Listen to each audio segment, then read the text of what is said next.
Olá, boa noite a todos vocês. Hoje a gente vai iniciar a primeira Samuel, capítulo 11. E nós são duas cartas, né? Então, a primeira carta de Samuel, a segunda carta de Samuel. É, tem gente que fala primeiro livro de Samuel, primeiro livro de Samuel, é, mas enfim, conforme você aprendeu e achar que é o correto. Então, a gente vai iniciar hoje o capítulo 11, ok? Vamos fazer nossa oração, pedir a Deus, né, proteção e que, obviamente, abra os nossos olhos espirituais, nosso coração, os nossos ouvidos espirituais, principalmente, para essa leitura. Então, vamos lá, Senhor, obrigada, porque o Senhor nos colocou aqui para a gente alimentar o que tem de mais sagrado na nossa vida, que é o nosso espírito. Obrigada, porque o Senhor é que alimenta o nosso espírito com a sua palavra. Não há nada espiritualmente que possa ser feito, meu Deus, a não ser a sua palavra que possa nos alimentar de verdade. Que a gente não passe fome, porque a gente sabe disso, que a gente não passa fome com a tua palavra. Não há nada que nos dê a garantia, Senhor, mais do que a tua palavra, de que teremos uma vida espiritual estável, uma vida espiritual saudável, quando estamos em comunhão com o Senhor. Então, a gente quer agradecer nesse momento de banquete, de comunhão contigo nesse momento, Jesus. A gente quer aprender tudo que a tua palavra tem para nós. A gente quer pedir para que os nossos ouvidos não estejam somente escutando o que a gente está lendo e aprendendo, mas que a gente esteja de fato conectados com a sua palavra.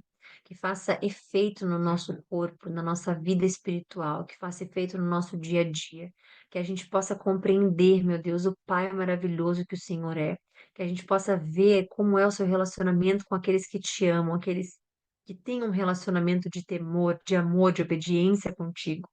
Todos esses, meu Deus, que estão ali por você, que estão ali ouvindo de ti, como a história de Samuel, por exemplo, sabendo tudo que Samuel, tão fiel, tão leal a ti que ele foi, que a gente possa ver, meu Deus, que quando temos esse tipo de relacionamento, quando temos esse tipo de exemplo, principalmente na tua palavra, a gente vê o quanto o Senhor está presente, o quanto o Senhor é leve, o quanto o Senhor suporta, o quanto o Senhor ajuda, o quanto o Senhor faz a diferença naqueles que creem em Ti, aqueles que obedecem, que te amam, meu Deus, com todo o coração. É isso que a Sua palavra diz.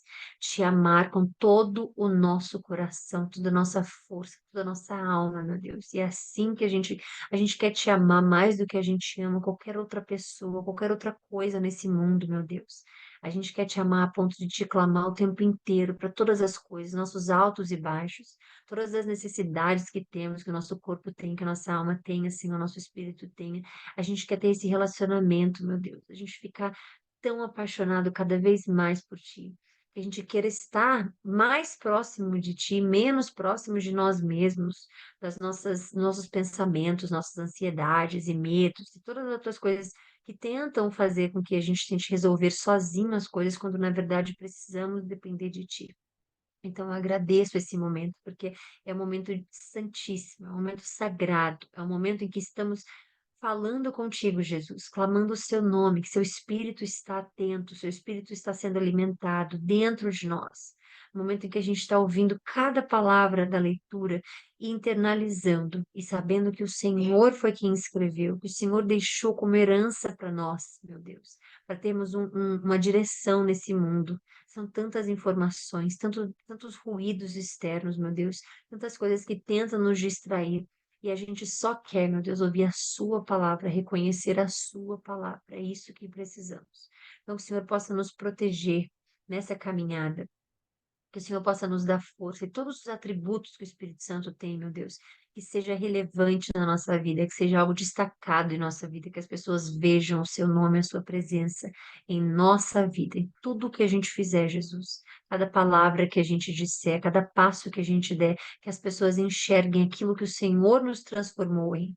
Que as pessoas possam entender que nós nascemos de uma forma, mas não precisamos morrer da mesma forma, Senhor. Tanto a morte espiritual quanto a física, que a gente faça a diferença, que a gente se transforme, meu Deus, naquilo que o Senhor tem para nós, Jesus. Que estejamos sempre, sempre clamando o teu nome e agradecendo, dando graças em todas as situações. para que a gente possa ter uma boa live. Eu peço para que o Senhor me use como canal, que o Senhor possa fazer com que o Espírito Santo nos direcione nessa live, que a gente possa entender, meu Deus, aquilo que está escondido aos nossos olhos, que a gente possa estar protegidos de todos os males, contra todos os tipos de energias negativas ou demoníacas, ou coisas da nossa vida, assim, que às vezes as pessoas jogam para todos nós, que caiam por terra em nome de Jesus. Em toda a nossa vida, que a gente não se depare com essas armadilhas, meu Deus, que os seus anjos nos protejam, que seja a sua palavra dada a nós, a nossa vida, a favor de nossa vida, principalmente espiritual, porque um corpo espiritual, desculpa, que um espírito doente, adoecido, também nos faz ter um corpo adoecido. Então, que o nosso espírito, meu Deus, possa estar sempre alimentado por ti, que o nosso espírito possa estar em comunhão contigo. Quando mesmo nós não estivermos, que o seu espírito nos chame para a oração, nos chame para o louvor, nos chame para saber, para lembrar do seu nome, do único nome. Agradecemos e pedimos uma boa live hoje, para a honra e glória do seu nome. Essa live é entregue a ti, Jesus. Obrigada. Amém. Bom, finalizamos a oração. Vamos iniciar agora. O Amonita, vamos lá, peraí, capítulo 11. O Amonita, Naás, avançou contra a cidade de Jabes de Gileade e a cercou. E os homens de Jabes lhe disseram: façam um tratado conosco e nos sujeitaremos a vocês. Contudo, Naás, o Amonita, respondeu: só farei um tratado com você sob a condição de que eu arranque o olho direito de cada um de vocês e assim humilhei todo Israel. Olha a condição que os amonitas não tem nada a ver com os israelitas, tá? Eu até podia ter colocado o mapa aqui hoje, mas enfim, aqui nessa parte do mapa, se vocês lembram ele assim, que é na parte de baixo. É, os amonitas, eles foram lá e cercaram a cidade e tudo mais e ofereceram esse tratado maravilhoso. Tô sendo sarcástica, obviamente. Então, só farei um tratado com vocês se a condição é que eu arranque o olho direito de cada um de vocês e que vocês, assim, né, possam saber que eu humilhei todo Israel. As autoridades de Jabes lhe disseram: dê-nos 7 dias para que possamos enviar mensageiros a todo Israel. Se ninguém vier nos socorrer, nós nos renderemos. Quando os mensageiros chegamos a Gibeá, cidade de Saul, e relataram essas coisas ao povo, todos choraram em voz alta. Naquele momento, Saul estava trazendo gado do campo e perguntou: o que está acontecendo com o povo? O que há com o povo? Por que estão chorando? Então lhe contaram que os homens de Jabes tinham dito. Quando Saul ouviu isso, o Espírito de Deus apoderou-se dele e ele ficou furioso. Ele não ficou furioso porque um dos atributos do Espírito Santo é ficar furioso, tá? O Espírito Santo é justo. A fúria que a gente entende, de ter acontecido isso, é a gente entender que a justiça de Deus estava nesse momento sendo destacada na personalidade, né, de Saul especificamente, primeiro, porque ele era o rei escolhido, né? Desculpa, o rei ungido. Ele tinha a responsabilidade de salvar o seu povo, ele tinha a responsabilidade em direcionar o povo de Israel, o povo de Deus, né? Então, ele não tomou, o Espírito de Deus não apoderou-se dele com, em raiva. Não é a raiva se apoderou dele. O Espírito de Deus se apoderou dele, apoderou-se dele e ele ficou furioso, ok? Então, aquilo ali é que Deus podia estar sentindo, o que Deus gostaria que. Mas lembrando, o Espírito de Deus não dá raiva, não passa, pelo contrário. Raiva não tem absolutamente nada a ver com o atributo do Espírito Santo. Isso é bíblico. Agora, a sensação de injustiça, isso tudo a gente vê que Deus tem. Porque Deus, até hoje, né, tem a ira dele está acesa sobre o povo de Israel por tudo que eles fizeram. Rejeitaram Jesus e foram contra ele desde o início de tudo, tudo mais, tudo mais. Então, o Espírito de Deus não dá raiva. Para que a gente não possa usar isso, né? Assim, tô com raiva, mas estou com Deus e o que eu fizer vai estar abençoado porque o Espírito de Deus dá raiva. Nunca blasfemem o Espírito Santo. Se tem um pecado que não é perdoável, isso é bíblico, não adianta nenhum coach de hoje em dia dizer, ou não adianta ninguém pegar uma passagem da Bíblia e querer transformar num outro entendimento. Não adianta. Se tem uma coisa que é escrito na Bíblia, e a gente pode ver em Apocalipse, a gente pode ver em todos os livros falando sobre o Espírito de Deus. Nunca, em hipótese alguma, a gente pode profanar ou então, por exemplo, ofender o Espírito de Deus. Então, não imaginem que o Espírito de Deus dá raiva. O Espírito de Deus põe raiva nas pessoas. Nunca façam algo do tipo. O Espírito de Deus não é assim. Então, aqui ele ficou com raiva. Por quê? A injustiça, né? Deus é um Deus muito íntegro. Deus é um Deus muito justo. Deus é um Deus muito empático, né? Ele é muito misericordioso, ele é muito. Então, o que estava acontecendo ali, o que ele via acontecendo ali, o causou raiva, e aí ele apanhou dois bois, cortou-os em pedaços, e por meio dos mensageiros enviou os pedaços a todo Israel, proclamando: isto é o que acontecerá aos bois. Não, peraí. Isto é o que acontecerá aos bois de quem não seguir Saul e Samuel. Então, o temor do Senhor caiu sobre o povo, e eles vieram unânimes. Quando Saul os reuniu em Bezeque, havia 300.000 de Israel e 30.000 de Judá. Lembrando que, uma coisa que o Espírito Santo põe na cabeça para a gente estar falando aqui agora, temor é diferente de medo, ok? Temer a Deus não é ter medo de Deus. Então, é importante. O temor vem da reverência, vem do respeito, vem da obediência. O medo vem da reação de medo que a gente tem de alguma coisa, né?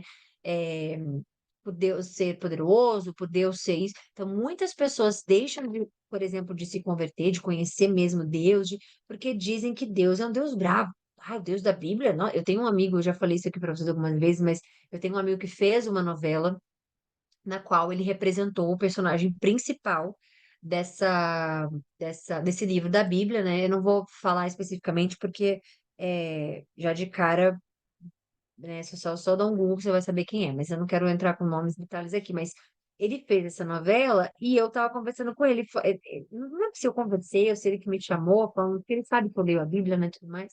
Então a gente tava se falando, ele falou, eu amei fazer, foi maravilhoso. Eu falei, eu tenho curiosidade do seu processo criativo, porque como ator eu tenho certeza, eu conheço você, eu sei como é que você se entrega para os seus personagens, eu tenho certeza que você leu a Bíblia. E eu queria saber se você leu só o pedaço, né, desse personagem, desse livro, ou se você leu a Bíblia inteira para entender um pouco de Deus, né, ter escolhido essa pessoa para fazer papel XYZ. E ele falou assim: eu li até o livro X, né? Mas, nossa, que Deus vingativo, né? Que Deus violento, ele falou, que Deus violento que vocês têm, que a Bíblia tem, porque ele não é cristão. Ele é uma mistura de budista com. Não sei, ele tem outras crenças, né? Ele tem outras crenças e acredita em outras formas de energia. E eu sempre o respeitei, sempre amei, ou amei, né? E sempre vou, que uma coisa não tem nada a ver com a outra.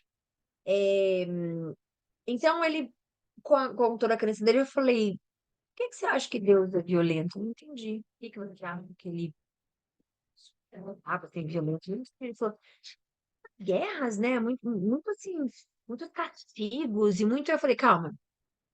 Então, o Deus que aplicou justiça, né? E disciplinou as pessoas, não é o mesmo que criou o mundo em Gênesis, que tudo era lindo, que ele falava com amor com Adão e Eva, que ele disponibilizou para eles os animais para não comerem, para serem felizes com os animais, que disponibilizou tudo, tudo de mais lindo, as águas, a natureza, tudo que a gente lê. E Deus criou o sol, e Deus criou a lua, e Deus criou tudo a vegetação, e Deus colocou o firmamento, e Deus tudo aquilo que estava à disposição deles. Você está dizendo que esse Deus violento não é o mesmo do início? Aí ele, não, é o mesmo Deus, assim, né, se você acredita, eu não acredito que exista um Deus criador, eu acredito que há uma energia, né, eu não sei especificamente se ele acredita no Big Bang ou o que que é, mas ele acredita que há uma força maior. Então ele falou, não, eu acredito que há uma força maior, tal, mas assim, o Deus do cristão especificamente, ele é bem violento. Aí eu falei, bom, eu já vejo o contrário. Eu já vejo que o povo era desobediente, o povo era revoltado, o povo era contra, né? E a Deus e ingratos ao que Deus fez, fazia e faz.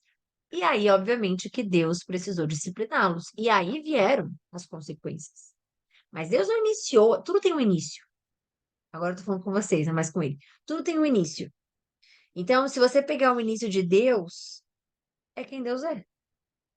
Se você pegar a trajetória de tudo, você vai ver como Deus lida com quem não é o que ele esperou que fosse. É completamente diferente da gente dizer, ah, mas é um Deus que é bravo demais, é um Deus que põe, como é que diz? Que aplica muita justiça e aplica muito.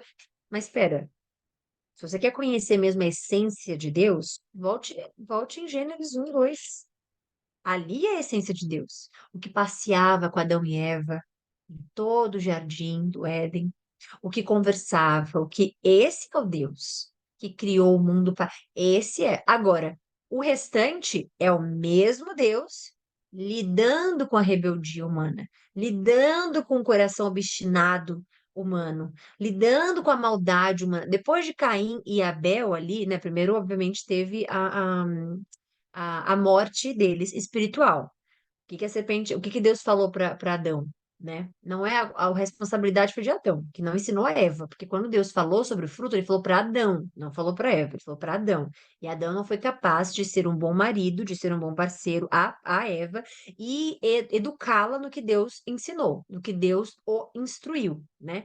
A ponto dela ter caído na tentação, o que faz parte da vida de todos nós, cair em tentação. Se é algo que a gente nunca vai estar em posição de julgar nem os judeus, nem Adão e Eva, nem nunca, nunca assim, mas absolutamente nunca, porque nós viemos deles. E a Bíblia fala que a mãe da nação não, a mãe de todos os homens é Eva. Isso é bíblico. Não sei o que estou falando, tem todas as Bíblias. De uma religião a outra, a mãe da humanidade se chama Eva. Isso é bíblico. Então a gente entende que todos nós viemos do mesmo DNA, de cair em tentação. E por que que Jesus vem? Para que a gente tenha a gente seja uma nova criatura.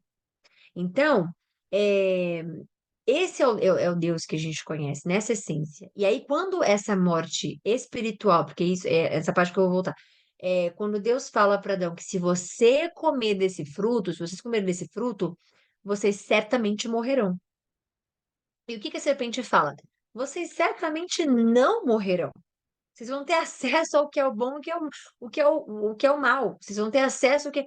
Então, se Deus falou que haveria morte, houve morte. Mas, de fato, para quem não entende a Bíblia, acha que é só comer o fruto, morreu. Não. Eles viveram e continuaram vivendo. Tiveram vários filhos. Eles tiveram a morte espiritual. O que que significa morte? Separação. Essa é a origem da palavra. Eles tiveram a separação espiritual, por isso que eles foram expulsos do jardim.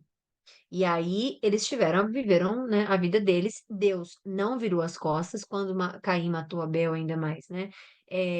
Deus ainda falou com Caim, ele falou, eu vou morrer, eu vou me matar. E Deus falou, quem tocar em você ou pensar em tocar em você. Então Deus, ele é o Deus misericordioso. Para as pessoas que têm uma visão que é um Deus violento ou isso, aquilo, não conhece a essência de Deus. O que também não significa que as pessoas vão dizer, ah, não, Deus não corrige porque ele é amor. Deus não vai castigar fulano X, Y, Z porque Deus é amor. Deus não se preocupa quem faz o que da vida, quem faz o que com o próprio corpo, quem faz o que. Ele não tá nem aí, porque Deus é amor. Nunca leu a Bíblia. Não conhece o Deus que educa, disciplina, ensina, cobra. porque isso é bíblico também. Quanto mais é dado a uma pessoa, quanto mais responsabilidade for dada a uma pessoa, mais cobrança ela terá. Então, bíblico também, né? Tudo que eu falo, eu sempre repeti isso para vocês, tudo que eu disser aqui, nada vem da minha cabeça, nada, vou inventar isso, eu vou pegar, vou ouvir de algum líder espiritual, ouvir de algum, li algum livro, sempre vai ter respaldo bíblico. Vocês podem dar Google sempre, em qualquer coisa que a gente falar aqui, podem dar Google e procurar na Bíblia, vai ter. Então, o temor não é medo, ok? Tem diferença. Então, todos eles viram o que Saul falou que vai acontecer com os bois e eles tiveram temor do Senhor. Não é de Saul por ter matado os bois, não é de ter perdido os bois, é temor do Senhor, porque eles tiveram temor do Senhor que caiu sobre ele. E eles vieram unânimes. Porque Deus não ia deixar que acontecesse isso, que os amonitas chegassem lá e tirassem um olho de cada um e que eles servissem como escravos, ainda quando Deus já tirou eles de escravos lá atrás, apesar de no futuro a história mudar. Mas é isso. Então, quando Saul os reuniu em Bezeque, havia 300 mil de Israel e 30 mil de Judá. E disseram aos mensageiros de Jabes: Digam aos homens de Jabes, Jabes de Gileade, desculpa. Amanhã, na hora mais quente do dia, haverá libertação para vocês. Quando relataram isso aos habitantes de Jabes, eles se alegraram. Então, os homens de Jabes disseram aos amonitas: Amanhã nós nos renderemos a vocês e poderão fazer conosco o que quiserem. No dia seguinte, Saul dividiu seus soldados em 3 grupos e entraram no acampamento amonita na alta madrugada e os mataram até a hora mais quente do dia. Aqueles que sobreviveram se dispersaram, de modo que não ficaram 2 juntos. Ou seja, se dispersaram a ponto que não montaram patotinha para atacar, nada disso. Eles estavam com tanto, né, medo e acordaram de madrugada, viram tudo aquilo ali, eles saíram, se dispersaram, os que sobreviveram, né? Então o povo disse a Samuel: Quem foi que perguntou, será que Saul vai reinar sobre nós? Vocês lembram isso aqui lá no começo? Isso aqui foi no começo da nossa live anterior. Perguntaram: será que é Saul que vai reinar sobre nós? Traga-nos esses homens e nós os mataremos. Por quê? Não é que eles estavam assim, tipo assim, como assim não pode perguntar mais? Como assim não tem... Não, isso aqui é duvidar de quem o Senhor escolheu ou ungiu para ser rei. Então isso aqui tem a ver, não é com Saul, não é com a pessoa ter curiosidade de perguntar, é duvidar de Deus. Traga-nos, tá. Então Saul, porém, disse: Hoje ninguém será morto, pois nesse dia o Senhor trouxe libertação a Israel. Então você vê aqui uma pessoa que tem não somente o Espírito Santo presente quando Deus, né, libera a ele, mas uma pessoa que obviamente tem é, um temor e respeito ao povo de Deus. Não é tipo, quem duvidou, traga aqui, porque foi contra o rei, isso é traição, e vamos matá-lo. Não, ninguém vai morrer. Porque esse dia Deus, o Senhor, trouxe libertação. Então a gente vai respeitar esse dia de clamor e alegria, gratidão a Deus. Então Samuel disse ao povo: Venham, vamos a Gilgal e reafirmemos ali o reino. Assim, todo o povo foi a Gilgal e proclamou Saul como rei na presença do Senhor. Ali ofereceram sacrifícios de comunhão ao Senhor, e Saul e todos os israelitas se alegraram muito. Então, aqui eles foram fazer sacrifícios de comunhão com o Senhor, ok? Não é para o rei, para Deus. E se alegraram muito. Enfim, é isso. Finalizamos a live hoje. Amanhã a gente volta. Amanhã não, segunda-feira a gente volta para a honra e glória do Senhor Jesus Cristo com o capítulo 12, tá bom? Fiquem com Deus. Um beijo, bom descanso para vocês e até segunda, se Deus quiser. Bom fim de semana.